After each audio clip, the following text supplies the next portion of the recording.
Génesis capítulo 8. Génesis capítulo 8. Vamos a leer el verso número 28. Génesis capítulo 8.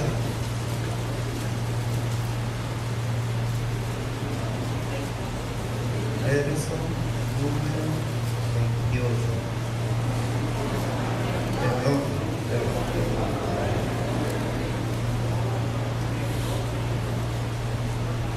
Es el verso 8, perdón.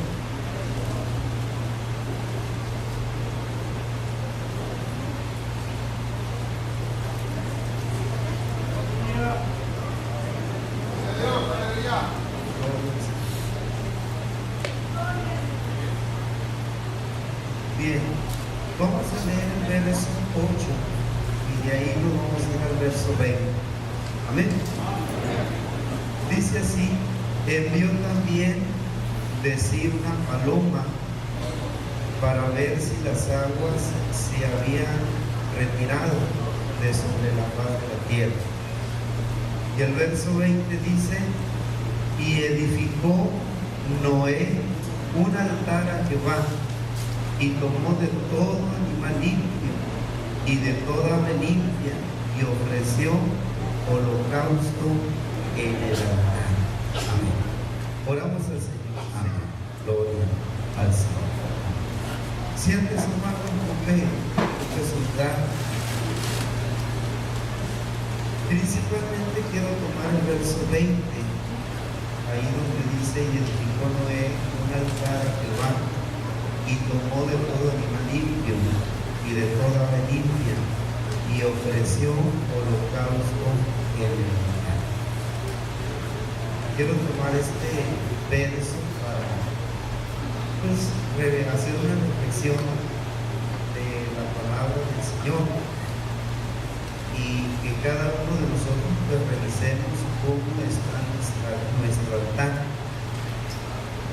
cuál es la condición en la que nos encontramos en el altar de Dios, cómo está el altar, usted y yo, cómo nos conducimos cuando estamos en el altar de Dios. Porque dice: y edificó Noé un altar, y termina diciendo: y ofreció holocausto en el altar. Y quiero hablar de esto, el cristiano en el altar de Dios, el cristiano en el altar de Dios. De manera muy sencilla, cuando hablamos de un altar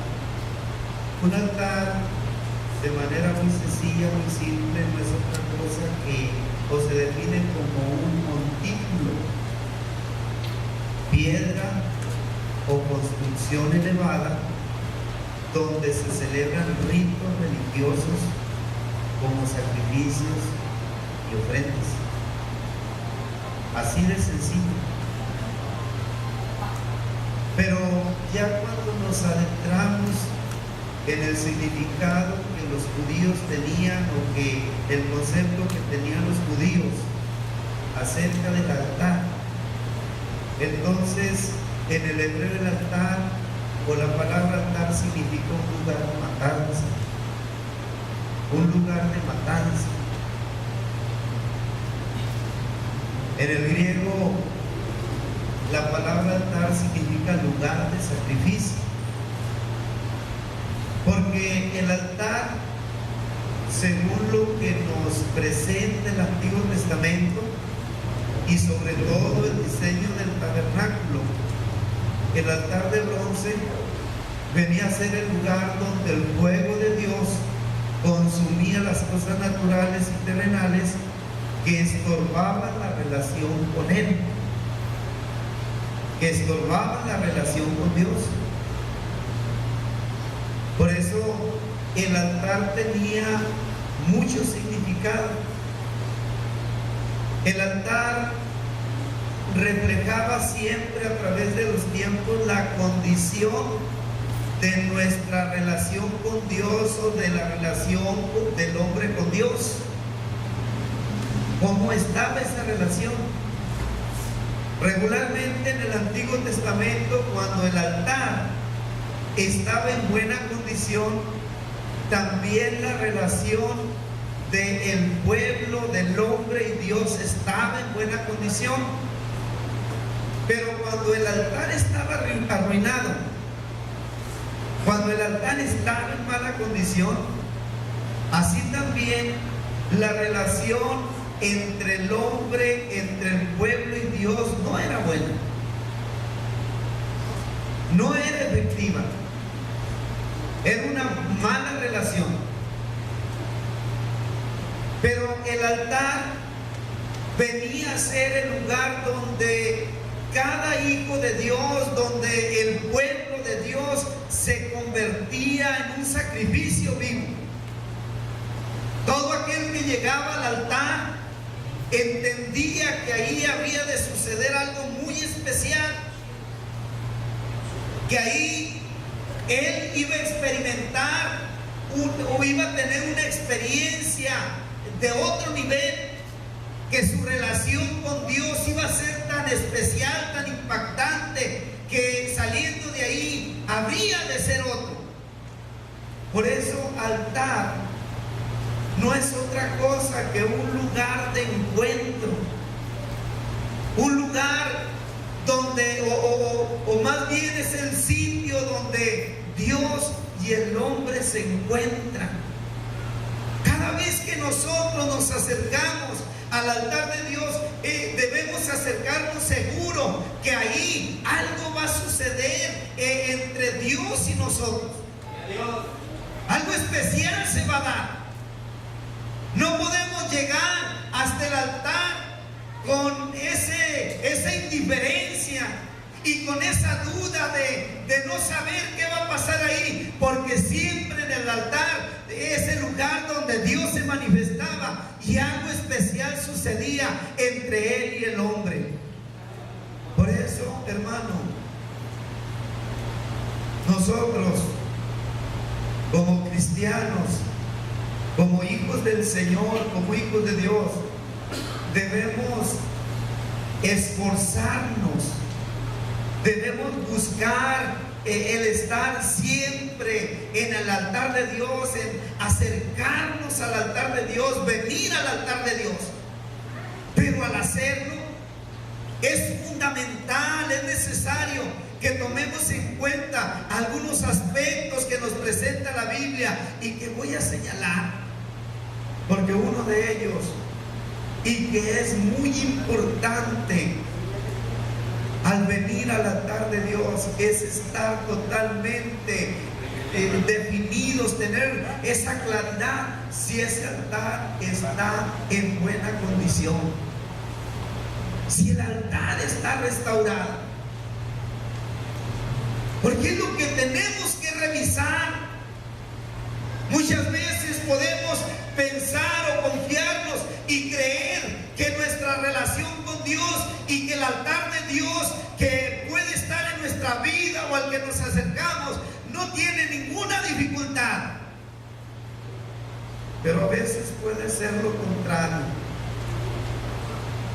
A veces el altar puede estar arruinado. Dice la Biblia que un hombre de Dios que se dispuso a enfrentar a un rey, a toda su corte, a todo su séquito, y lo desafía y acuerdan enfrentarse o tener un encuentro en la cima de un monte llamado Carmelo. Y ahí en ese lugar se habría de demostrar quién era el verdadero Dios, si el Dios al que adoraba esta gente, si el Dios al que le ofrendaba el pueblo y esos profetas falsos, o si el Dios de Elías era el verdadero Dios.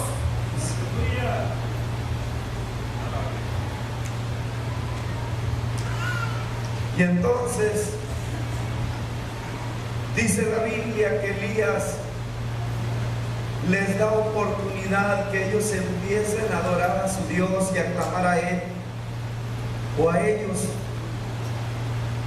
Pero después de estar clamando a Él y que no respondía el Dios de estos profetas falsos, Entonces Elías los detiene y dice la Biblia que él empieza a reconstruir el altar.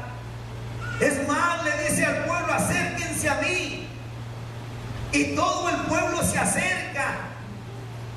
Y lo primero que hace es arreglar el altar de Jehová que estaba arruinado. Elías toma 12 piedras conforme al número de las tribus de los hijos de Jacob, y entonces las acomoda y empieza a edificar con las piedras un altar en el nombre de Jehová, y después hace una zanja alrededor del altar en que cupieron 12 medidas de granos. Pero Elías restaura, edifica el altar, un altar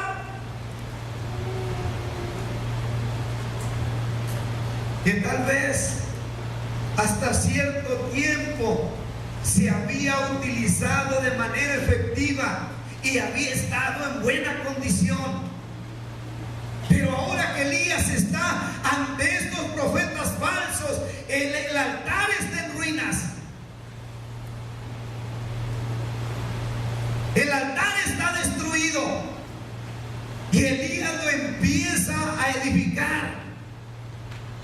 Por eso, hermano, tú debes ver, tú debes analizar cómo está el altar de Dios en tu vida, o ese altar que tú te acercas. ¿Con qué lo estás edificando? Si se necesita edificar. Porque Elías toma 12 piedras. Pero esas piedras tenían un simbolismo muy especial. Dice la Biblia claramente: conforme a las 12 tribus, a los hijos de Israel. ¿Con qué lo estás edificando tú? ¿O cómo está el altar que en tu vida? ¿Cómo se encuentra el altar de Dios en ti? ¿En qué condición está? Porque si ese altar está en ruinas y tú no sabes o no te das cuenta de ello, entonces tienes una grande dificultad. Elías lo edifica, y lo edifica un altar, pero un altar para Dios. Es más, dice la Biblia que al estar edificando, él estaba consciente que al edificar lo estaba edificando en el nombre de Jehová. ¿Cómo lo edificas tú? ¿Qué tipo de altar hay en tu vida? ¿En qué condición está? Porque tal vez alguien en su descuido no se ha dado cuenta que el altar está arruinado. Alguien no entiende por qué hay cosas que no funcionan en su vida, y tal vez necesita reedificar ese altar para que la relación con Dios o el encuentro con Dios se haga posible de nuevo. Pero no solamente sucedió esto, hermanos, también cuando el hombre se acerca o está en el altar de Dios, él necesita entender que es ahí donde debe presentar el holocausto. Es ahí en el altar de Dios. Allí es donde el cristiano, el hijo de Dios, debe entender que le va a presentar esa ofrenda especial al Señor. Por eso la Biblia misma en el libro del Génesis nos menciona algo también muy especial y un tanto dramático. Dice la Biblia que cuando Dios prueba a Abraham, le pide a su único hijo, a Isaac, que entonces le pide que vaya y lo lleve o lo sacrifique allá en la cumbre de un monte, en el monte Moria. Y Abraham, confiando en el Señor, se dirige hasta aquel lugar, lleva todo lo que necesitaba para presentar el sacrificio o el holocausto al Señor. Y cuando llegan al lugar, todavía su hijo le pregunta y le dice: Padre mío. Y luego Abraham le responde y le dice: heme aquí, hijo, ¿qué es lo que pides o qué es lo que quieres decirme? Y entonces Isaac le responde y le dice: veo el fuego, veo la leña, pero ¿dónde está el cordero para el holocausto? ¿Dónde está el cordero para el holocausto? Qué tremendo, qué tremendo este momento. Qué situación tan dura, quizá para cualquier padre, y todos pensaríamos que también para Abraham. Pero lo único que Abraham respondía y le decía a este muchacho: Dios proveerá del cordero para el holocausto, hijo mío. E iban juntos hasta que llegan al lugar donde habría de edificar o de donde habría de presentar el holocausto. Y dice la Biblia que ahí edifica un altar este hombre. Edifica el altar, pone la leña y luego ata Isaac, su hijo, sobre el altar, sobre la leña. Y cuando está por asestar el golpe para degollarlo, entonces Dios lo detiene. Y es que en el altar es donde se ofrece esa ofrenda especial, ese holocausto especial. Por eso, hermano, usted y yo estamos pendientes de esto. Tenemos ese cuidado, esa precaución de siempre traer ese holocausto especial al altar de Dios. Porque si fíjese bien, holocausto significa quemar totalmente. Holocausto significa hacer ascender. Es decir, cuando usted y yo le presentamos a Dios ese holocausto especial, entonces eso que le presentamos, esa ofrenda quemada, llega hasta la presencia de Dios. Dios puede percibirla y es ahí donde Dios se agrada o se desagrada de aquello, de acuerdo a la condición del holocausto que estamos presentando. Gloria a Dios. ¿Qué tipo de holocausto presentamos? ¿Qué tipo de ofrenda le llevamos a Dios cuando nos acercamos a su altar? Gloria a Dios. Es esa ofrenda especial. Abraham estaba ofrendando a su hijo lo mejor que tenía, lo más especial, lo que quería tanto. Pero ¿cómo es, hermanos, el holocausto que nosotros presentamos cuando nos acercamos al altar de Dios? Dios se agrada de esa ofrenda que le llevamos, porque hay algo más.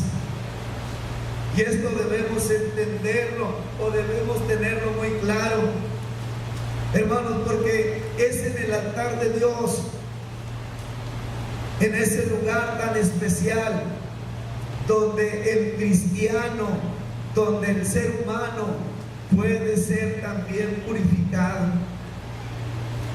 Es decir, no es un lugar solamente donde se debe llevar una ofrenda especial, un lugar donde se debe ofrecer un holocausto que le agrade a Dios, sino también ese lugar es donde se da esa purificación de cada uno de aquellos que nos acercamos a ese altar.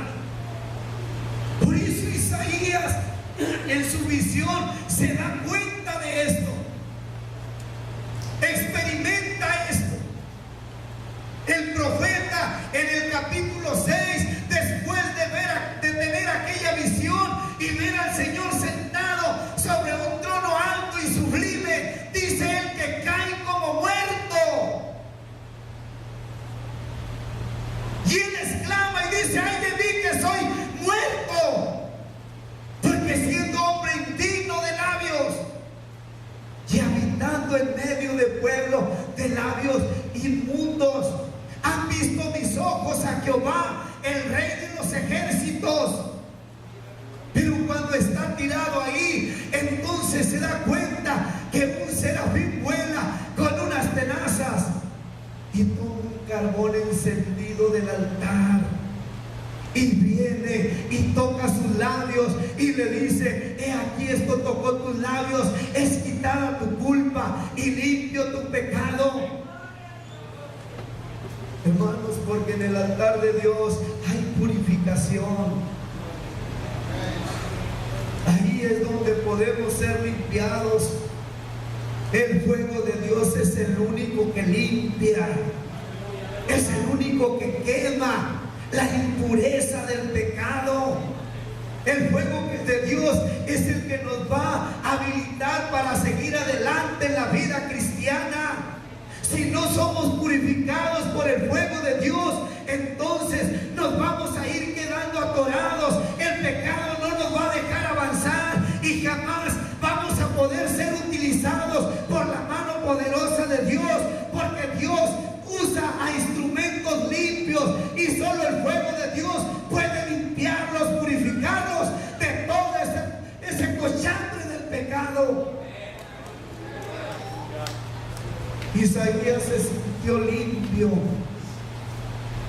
Es más, cuando él escucha la voz que dice: ¿a quién enviaré y quién irá por vosotros? Contrario a como se sentía antes, él responde entonces rápidamente y dice: heme aquí, envíame a mí. ¿Cuántas cosas suceden en el altar de Dios? ¿Qué cosas tan extraordinarias pasan en el altar de Dios? Si usted quiere ser limpiado, si hay algo que no lo deje estar tranquilo, si usted siente que su vida ya no está funcionando bien, tiene que acercarse al altar de Dios y permitir que ese fuego especial que está encendido en el altar lo purifique. Deje que el Señor lo toque con su fuego especial. Deje que el Espíritu Santo venga sobre su vida. Detenga ese Pentecostés como aquellos hombres que estaban en el aposento alto y que lenguas repartidas como de fuego se asentaron sobre cada uno de ellos y empezaron a hablar en otras lenguas y hablaban con denuedo la palabra de Dios, porque el altar de Dios, allí es donde está encendido ese fuego. Hermanos, pero en el altar de Dios, ahí donde nosotros debemos acercarnos, donde debemos estar, en ese altar es donde cada uno de nosotros podemos ser cubiertos con el aceite de la unción.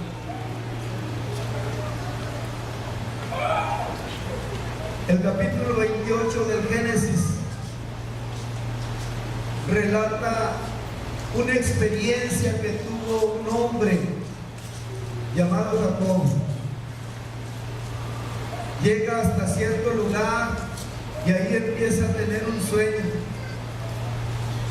Y en su sueño mira una escalera cuyo extremo superior posa sobre el cielo y el extremo exterior sobre la tierra. Y en la parte alta miraba al Señor, y por esa escalera miraba que subían y bajaban ángeles. Y cuando despierta este hombre, se da cuenta que aquel lugar es morada del Señor. Y no puede reprimir la expresión porque dice: cuán terrible es este lugar.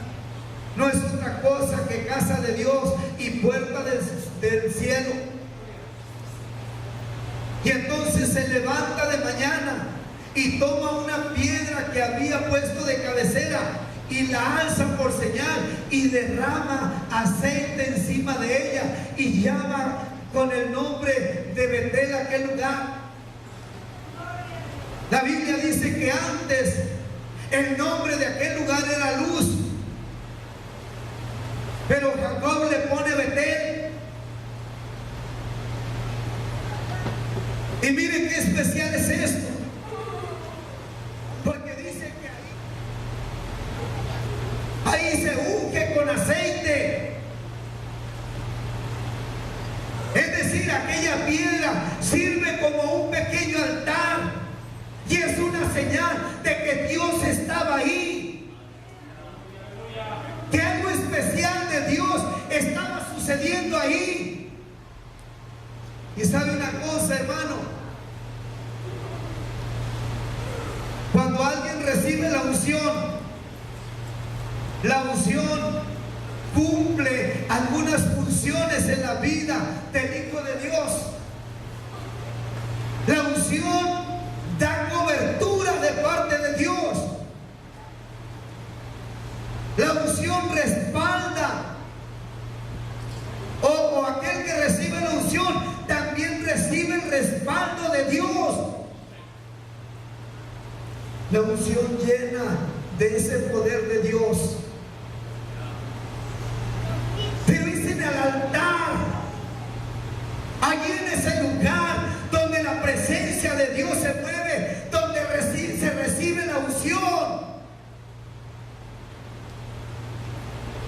Fíjense bien, este lugar, hasta antes que Jacob estuviera ahí, se llamaba Luz.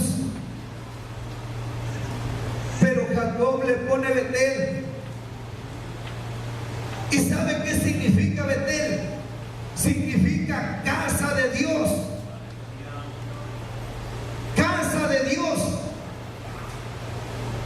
Y es precisamente en la casa de Dios donde se recibe la unción, porque el altar está en ese lugar especial donde Dios mora, donde Dios quiere tratar con sus hijos.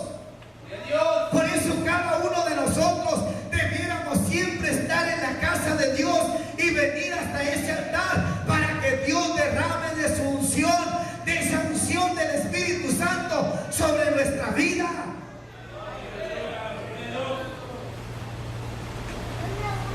Porque ¿desde cuándo no siente la unción de Dios? Aleluya. Hermano, ¿desde cuándo no habla en lenguas? ¿Desde cuándo el Espíritu Santo ha dejado de tratar con su vida? Una vida que carece de la presencia del Espíritu Santo es una vida hueca. Es una vida seca. Solo el Espíritu Santo puede refrescar el alma. Solo el Espíritu Santo puede traer esa unción divina que nos va a dar nuevo ánimo y que nos va a llevar a servirle a Dios con más empeño. Por eso, hermano, quiero terminar, pero quiero decirle lo siguiente: llegar hasta el altar de Dios es una oportunidad que todos tenemos al alcance, pero también es un desafío para todos nosotros.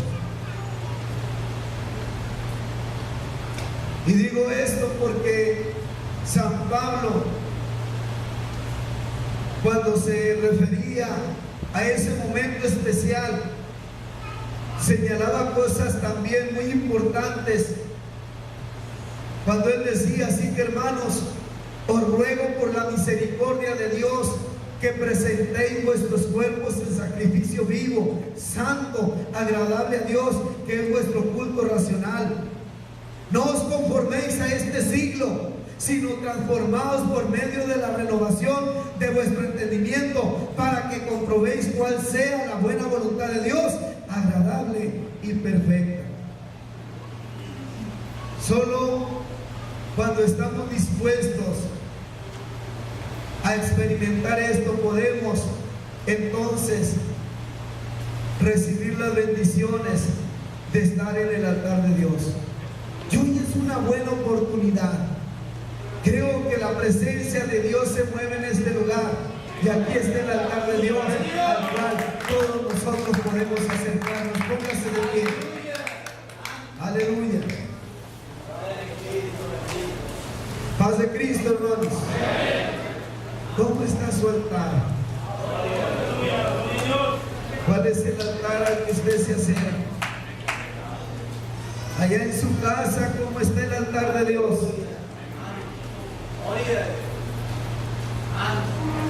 Podemos venir a este altar y decirle al Señor, Señor, te adoro a ti.